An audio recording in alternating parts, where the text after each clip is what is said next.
गुलिया राम भैया के तरफ से 21 रुपए का दाम बा, हमारा तरफ से नमस्कार। राजकुमार जी के घर से एक साड़ी और 10 रुपया नगद सती की मुसीबत में ये मदद में आया है। कंपनी तहे दिल से शुक्रिया अदा कर रही है।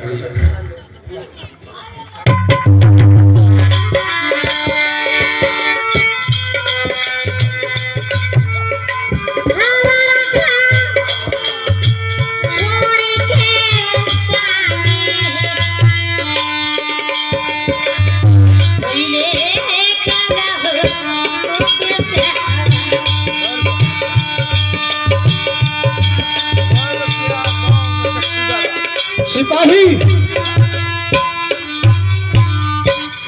देखो भैया, कब तक ये लाश घर में पड़ा रहे। इस लाश को उठाओ और घर से बाहर करके सती को दे दो।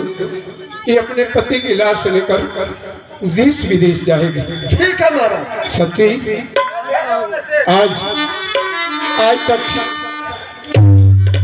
ये मेरा लड़का था, तुम्हारा पति था।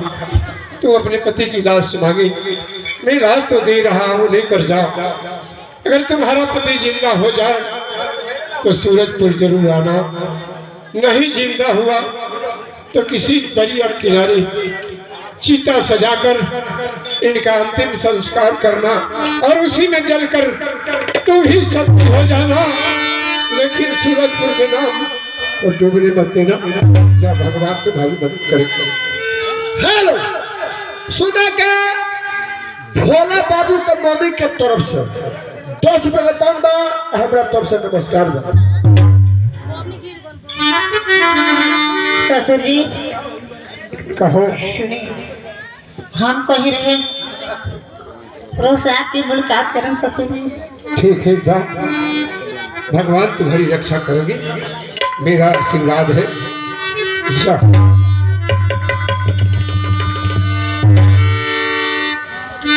बना के क्यों भिगा भिगा नसीबा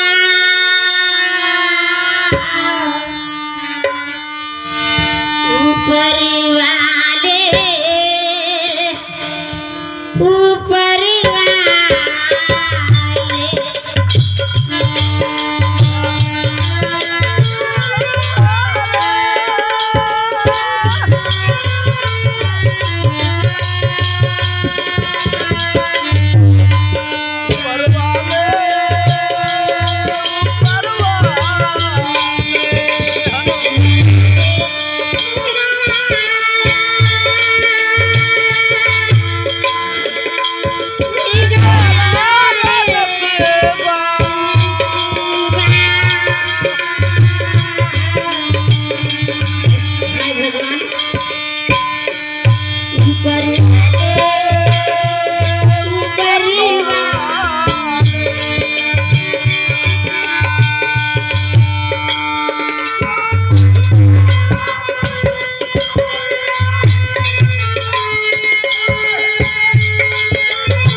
पति के लेकर देश विदेश घुमाई के बेसरे तो झगड़ा को सुहाग पलटाई चलनाती कहाँ में हम कर बोलो उनको ऐसे बैठले बैठले मनता से मार के बार से बाबू जी कांड कटवासी आगे गोल बढ़ाई गोल में चुप पीछे जाने पे वो सत न रही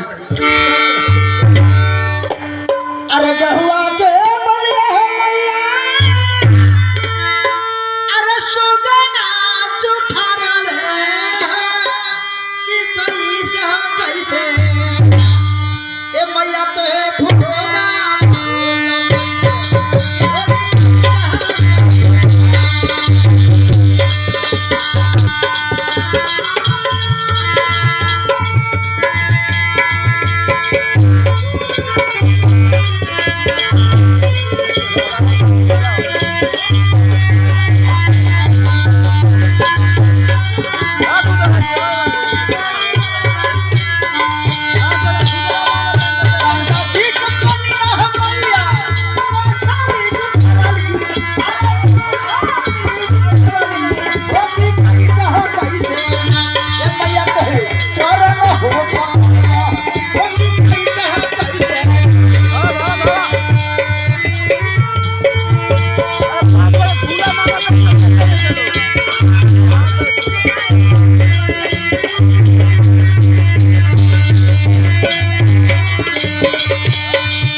काहे देवता सुनी हम रोले गइली कि हमरा विपद में रहो सहाय हो जाए ऐसे ना शराब दनी कि हम 12 बरस भटकते रहे हैं बाबा।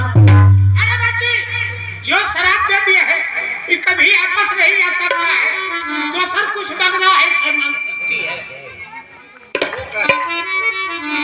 गोड़ावाई में गोड़े लाए